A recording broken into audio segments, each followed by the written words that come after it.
Good morning, and thank you for joining the Video for Associations webinar. My name is Aaron Weisberg. I'm with Virtuous Circle Media. We are a group of digital media strategists and video content producers.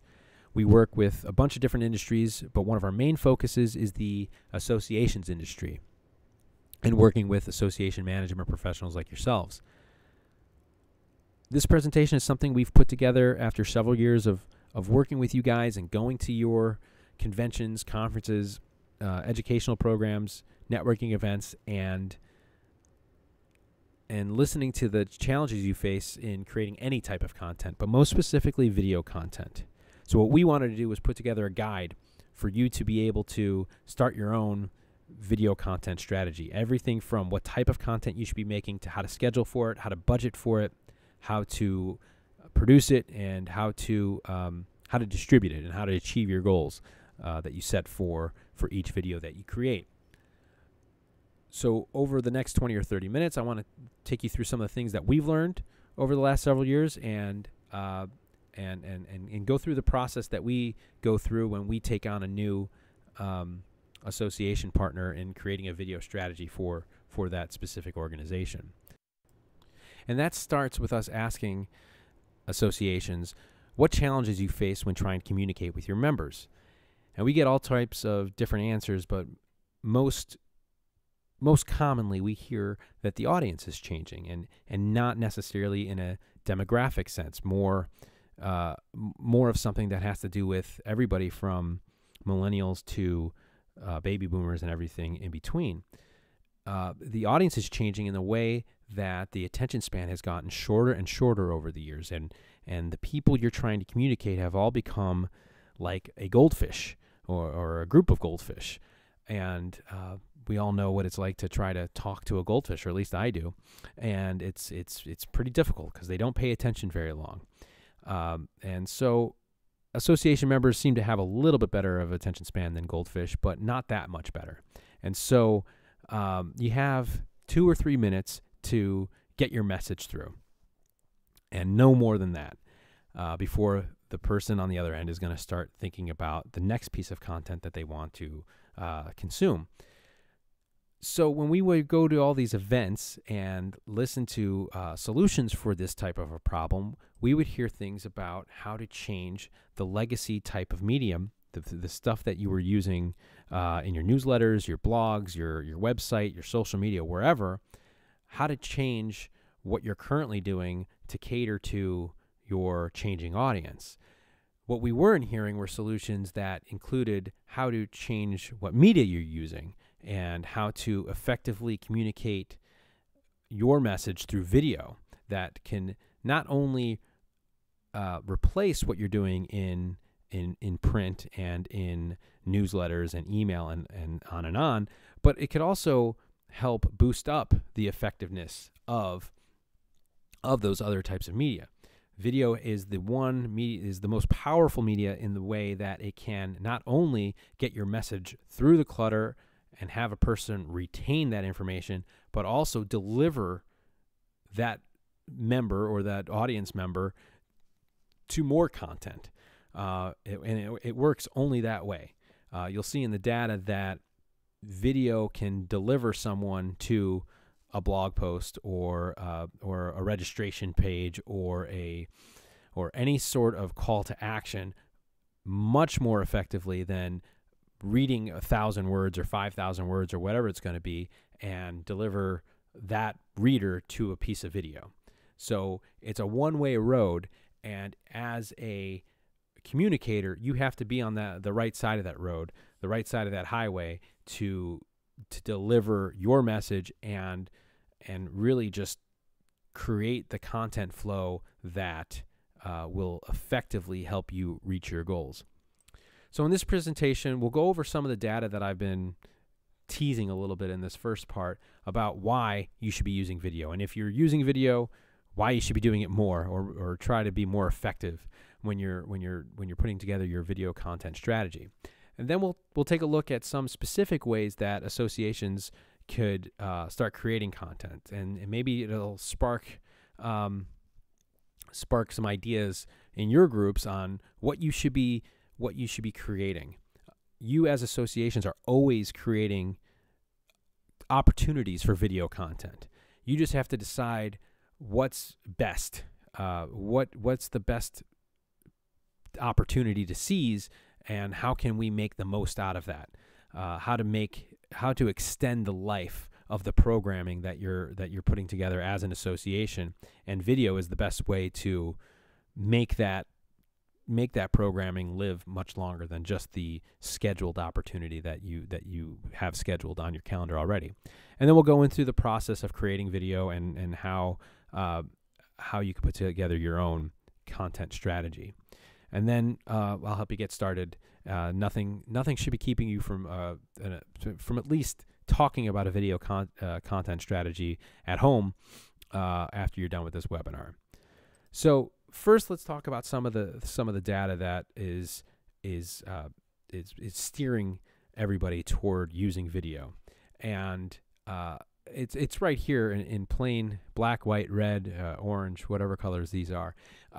But if you just take a look at how much more effective video is in getting, you don't need to have that much of a viral type of content for something to turn viral, at least in your frame of reference. So the reason why 1,200% more shares in social video over text and images is that people, if you have an effective video and a high quality video that takes very little of a viewer's time, that person is going to be more likely to recommend to his or her network to take up that, take 2-3 minutes to watch this and learn about this group that I'm a part of.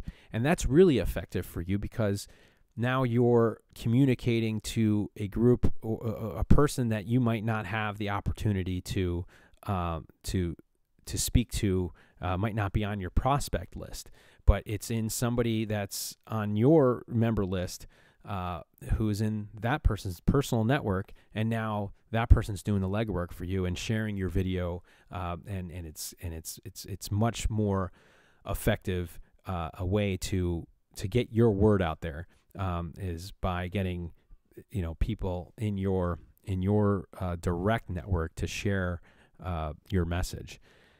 And it's not just on the social side, it's also on any time that you're looking to have somebody do something. Anytime you have a call to action, if you have video on that page with the call to action, you're going to see the conversion on that page go up by 80%. So whatever that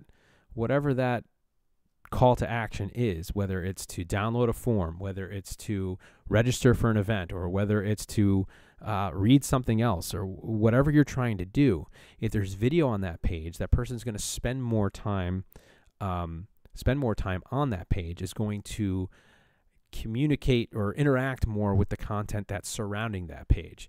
And so that's why video is so effective, is that it creates a stickiness to the content, to the pages, and to everything that's surrounding the video. And it's not just on the social side and your landing pages, even in what you're doing currently in email and stuff like that. You're going to see using just the word video is going to increase your open rates, your click-through rates, and not sacrifice any subscribers. Obviously, you gotta not just use the word video, but also gotta fulfill that promise and share a link or share a video. But including a video will raise click-through rates 200 to 300% when it comes to including video in an email. So it's just that much. That's what we were talking about a little bit before, in how video not only is an effective communicator, but it's also an audience driver, and it's an engagement driver, and it's engagement with your content, which is in turn engagement with your organization. The science behind that is beyond me, but the data isn't. That 95% of a message most people are able to retain in a video, compared to only 10% in text and images. And that's because it doesn't take much for the combination of moving pictures and sound and music and the other parts that are going into a video, when it comes to the person that's watching it, all they have to do is either get the message immediately, whatever you're trying to get through, it's that easy, or all they have to do is remember a short part of the video, and it's easier to remember the other parts of the video after watching the video, to in part remember the entire message, as opposed to having read 5,000 words and going through tables and data and all this other stuff, and really basically just 2 sentences or so is the main message of the print article that you published instead of this video. So the retention is high, and so the message is that much more clear during the video, and then after the video, which is the more important part, is how long does it last in their brains. So this is the next category the next topic I'd like to discuss is why video for associations. And what this means is, what I talk to with my association partners is that every piece of video that you create has to have some sort of goal. You have to I talk about creating video with a purpose. Video is very time consuming. It can be it can become very expensive if you don't do it correctly, and it exhausts many resources if you don't do it correctly. So if you're just doing video for the sake of having a video to fit in, don't do that video. Every video you have to do that you do should have a goal, and that goal should be very high level, that matches the goals of your association, whether it's to retain certain members, whether it's to gain new members, whether it's to promote an event or to boost registration or anything like that. You need to have a specific goal, high-arching goal. And that there are smaller metrics, whether it's amount of views, total length of duration of a view, or shares, or whatever, whatever metric you like to follow. Those are nice to keep track, but really you can also keep track on the higher level goal. And so when you create a video, especially for your association, you should say, I want to get 5 likes from people that aren't in my that aren't part of my membership yet. I want 5 different leads or something along those lines. And so there should never be a video on your site or in an email or on your social media page that that took any amount of time from you that doesn't have a goal, like one of the goals that is on this slide, or one of the ones that I've spoken about, or any goal that you have in mind. There's so many groups out there that just have video that are something that's personal to the association. That's great, and there's your personality means a lot when it comes to people joining an association or staying in an association. But really, those inside joke type deals don't really promote the association in the way that you want. So to spend any amount of time, to waste any amount of real estate on your social media feeds or on your website or wherever, I would recommend against that. And so having a specific goal in mind when you're creating a video is very effective, and is easy to do, and it's easy to track, and it's easy to really evaluate your process. In this next section, I'd like to talk to you about what type of content you should be producing. Like I said before, you're always creating these video content opportunities, but now you have an overarching goal you're trying to achieve with your video strategy, and you have a basic idea what your video content strategy will look like. So now it's up to you to go through your calendar, go through your programming, and identify those moments when you're able to capture the message to really drive home the goals that you're trying to achieve. So this next section highlights some of the things that most, if not all, associations do, and how capturing something, what goals those could achieve. Anything from the events that you put on, the keynote speakers, or the general sessions that your association is putting on. You're spending a lot of money on bringing these people in to speak to your membership. So for that moment to just end when the speaker says good night and thanks, is a big waste of time and money, in my opinion. To be able to capture it, to turn 2 hours of meaningful discourse into 3, 4, 5 different types of videos, and have those live throughout the entire year, not only shows the type of programming that your association and the value that your association brings to members, but also promotes next year's event. So when it comes to live streaming an event, the fear used to be that it might keep people from attending, but we've seen the exact opposite. Getting people to stream at home has made them say, oh, I'm going to go next year because I watched it last year, and not only did I enjoy watching it, but it's a little bit better and meaningful experience if I'm sitting there and I'm networking and I'm sharing what I feel with the people that are in that room. And so the opportunities are doubled when it comes to trying to communicate with those who can't make it to the event, and also promote the event for future attendance. Showing your value to the individual member is the best way to grow your membership or to retain membership. And you have people, your members all have stories, and those stories are unique, but they all, every member out there has a reason why they're paying money to be a part of your association.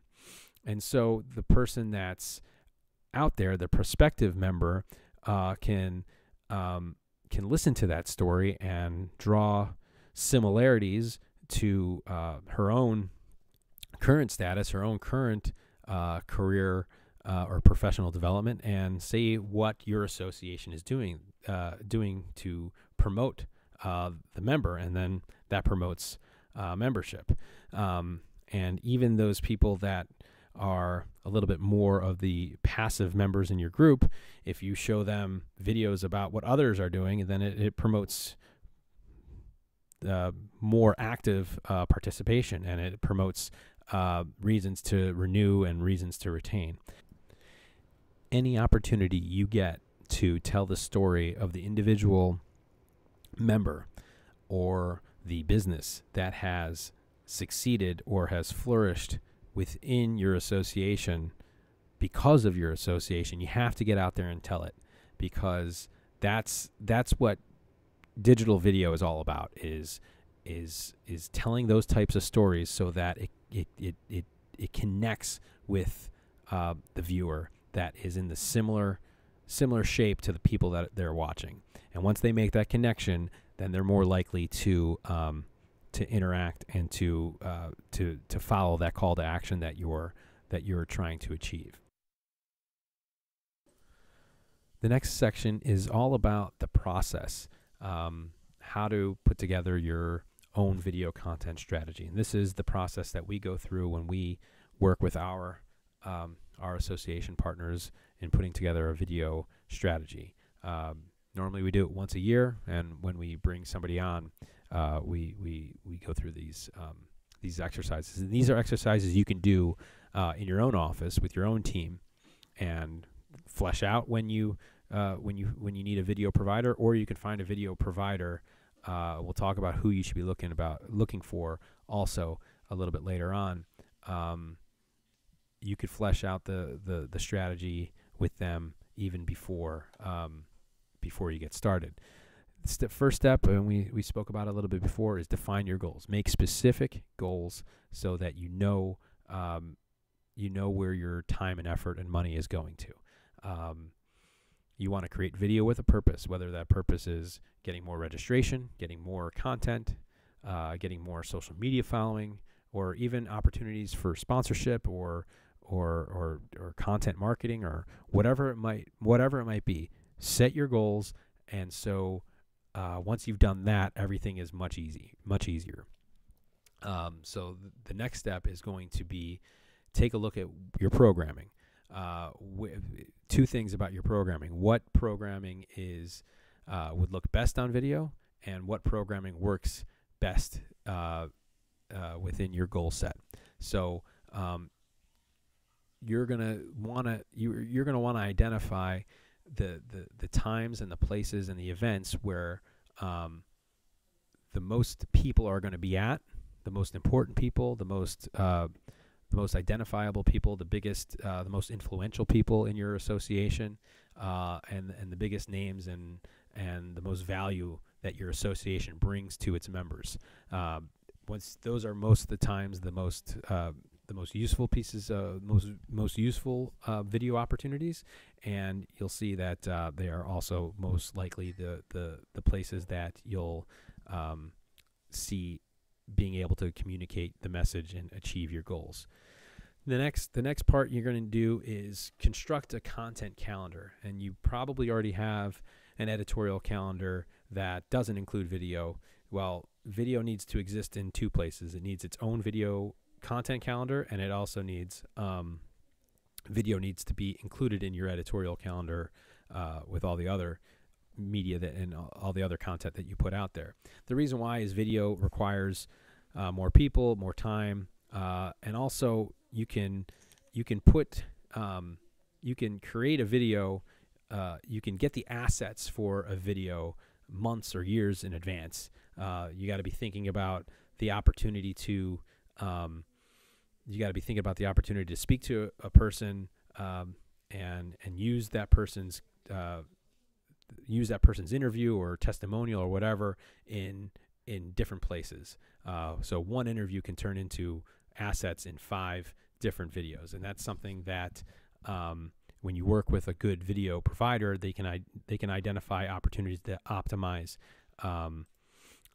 your shoots, and that's the next piece. That's the next piece of the puzzle.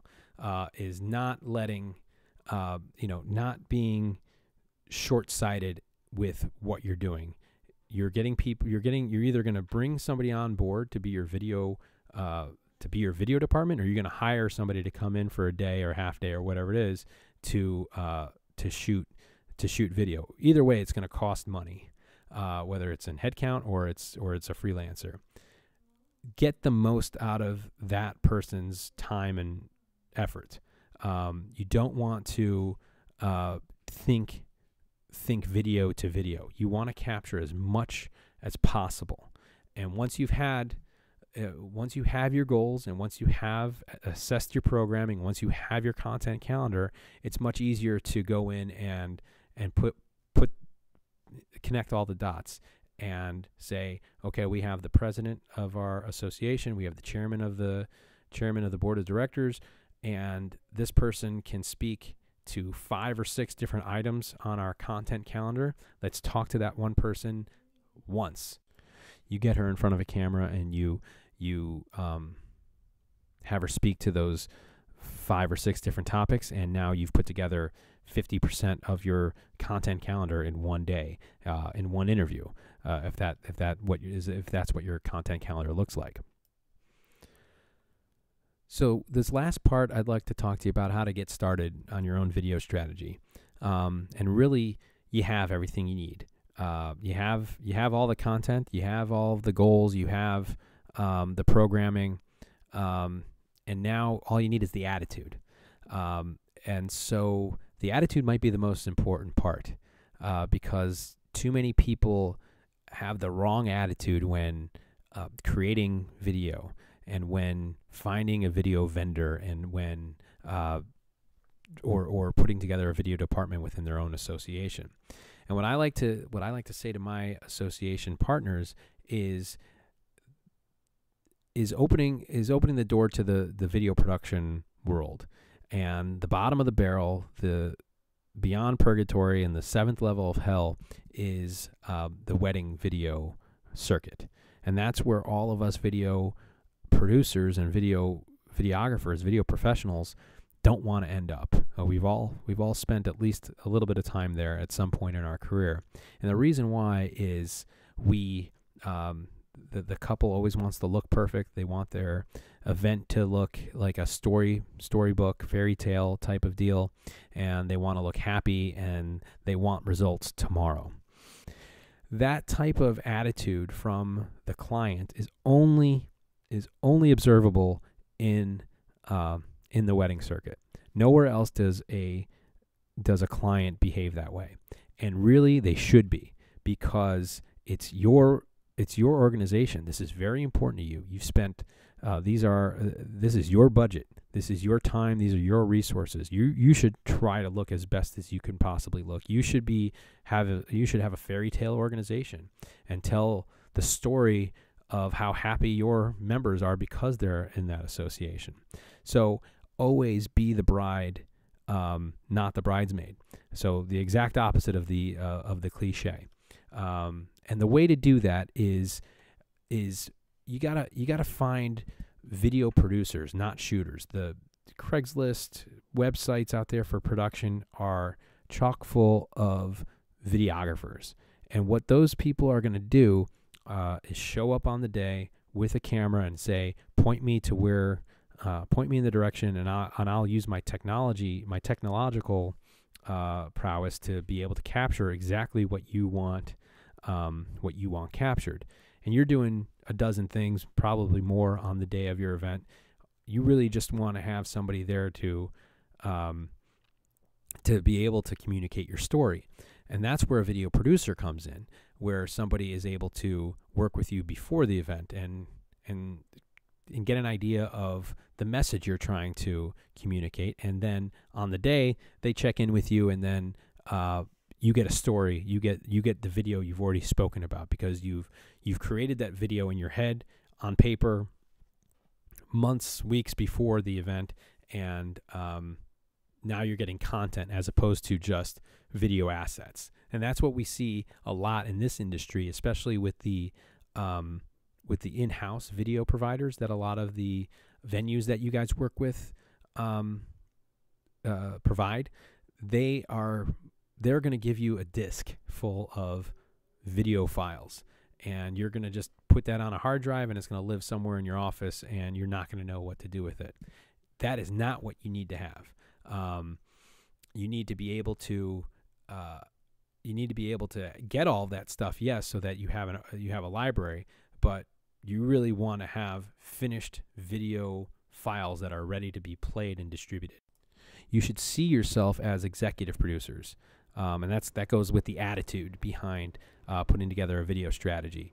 Once you see yourself as an executive producer and you're basically just in charge of the story and the message, don't allow yourself to get dragged down into the weeds doing the legwork and the grunt work that you're paying somebody else to do. So if you just go into it with the mindset of being an executive producer and just